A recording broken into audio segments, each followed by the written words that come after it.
Hello listeners, welcome back to the History Matters podcast. Today I, Jen Smith, am going to introduce you all to one of London's most influential people as their invention and designs are still present in society today. The name Joseph Bazalgette belongs to the engineer who designed the sewage system, essentially fixing the awful cholera problem back in the 1850s. Many would not want to tackle this problem as it was a gross and smelly epidemic, but it would not have come to an end in the city without the system that provided clean water and sanitation to everyone. We would like to invite him on our podcast and ask him a few questions about his influential life and how he made such an impact.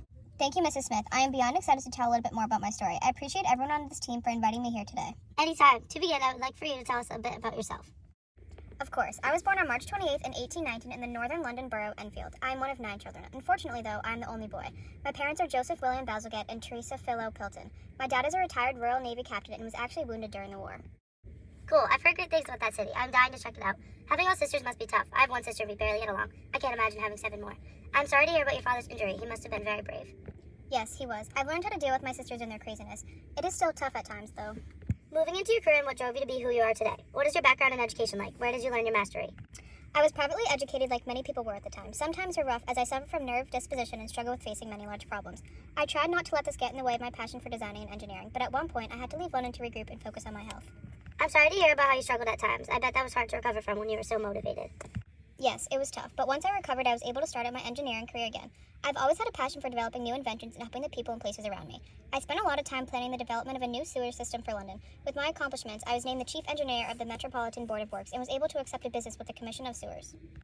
It's good that you took time for your health to make sure you could work to your best potential. What drove you to start researching and creating a new sewage system in London? During my time in London, the city was filled with germs, unsanitary conditions, and disease. The streets were occupied with smells that no one could take. The water throughout the city was disgusting. The smell attracted a lot of attention, but not in a good way.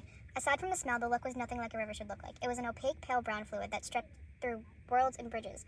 Many, along with myself, were concerned about where the city was going and what the solution to this dangerous problem was. I was driven to do something about this and felt that fixing the sewage system could be the start. That sounds awful. I can't imagine what the people had to go through. Can you tell me a little bit more about the cholera disease? I know it was waterborne, but how exactly did it start? Well, London used to be a super small city. At the time, infrastructure led to the population skyrocketing, and there were endless opportunities for people to work and live comfortably.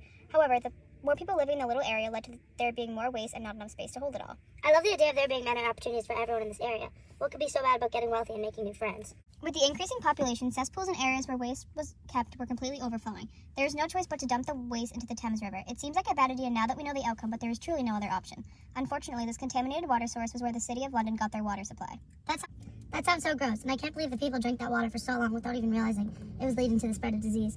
So sad that there were no other options. What were people thinking cholera was from if they were blind to the idea of contaminated water? The belief prior to this invention and the real discovery of the cause of the cholera epidemic was the miasma theory. They thought that bad, contaminated air was the cause for this disease and death. Since the air smelled so bad and seemed contaminated, many believed that the miasma theory was the root for cholera. John Snow contradicted this idea with the theory that the disease was waterborne, but it was shut down and ignored by many. Whoa, I wonder why people haven't realized that the miasma theory is not true. Didn't they already see this all unfold during the Black Plague? I feel bad that John Snow had the right idea all along, yet no one believed him. Could you tell me more about the sewage system and how it worked? I knew right away that my engineering skills and my passion for making change could be a good fit for this problem. The design that was finalized captured both sewage and rainwater. There were 4 major pumps that lift the sewers for discharge eastwards. Ultimately, this design eliminated cholera and stopped it from infecting the water. I mean, sounds complicated, but also super cool. I'm so glad that invention, one of the many you created, was able to fix such an ignored problem. It's weird that it was ignored and left unsolved for so long. I know that I would want to get to the bottom of the disease as soon as possible. I agree. I'm glad I could help. Without me and my inventions, I bet there would still be tons of failed ideas and thousands of more deaths regarding this epidemic. My idea was modified a little bit before being implemented, though, as many inventions around the world are. The design brings the sewage system downward, far away from the city, so that it can flow easily into the sea. You were a huge help in getting rid of this epidemic in London. It is sad how it still exists in some other parts of the world, but I'm happy that there was elimination in at least one area. You seem to have already talked about the importance and what is so good about your invention. Could you touch on some more of these ideas? Yeah, of course. It is obvious that my sewage system was the beginning of the end of cholera in London. The cholera-infected water was neglected for years, mainly due to the unknown and irresponsibility of the town. I was fortunate enough to work with others to restore the city and its environment, although it was long overdue. That makes sense. Luckily, though, you were able to eliminate the smell and the spread of the disease. Anything else?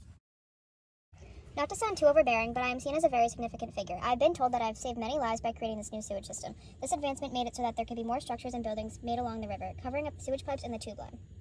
I'm thrilled to learn that tons of people appreciate your work. I heard that your work led to providing a safer and more attractive sewage system that could last longer within the city. The structures built around the river narrowed the river's width and claimed a large spot of land from the Thames River. Oh, yes. It made the city more appealing, hoping to attract more people now that the city was safer and livable. No one had to fear drinking the water anymore. It is clear that your invention was important to keeping the society living, as the water is now clean and usable for everything. Is the sewage system still used today? Yes, it is, but since I created it over 200 years ago, it has definitely been modified to fit society today. At the time of the invention, the individuals of London and I were still new to the idea of cholera and where it came from. It took a lot of research to understand the cause and how to fix the problem.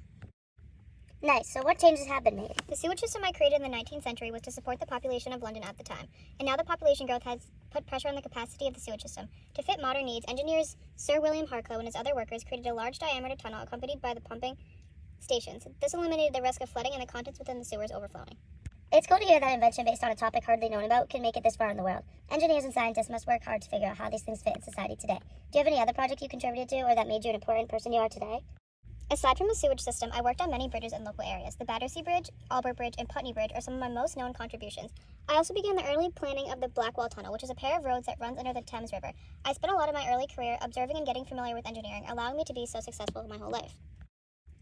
Awesome. I appreciate all the inventions and reforms you have added to London. I never thought that I would be able to talk this closely with such a significant but humble man. Thank you for coming on to the History Matters podcast. Thank you for having me. Feel free to reach out with any more questions.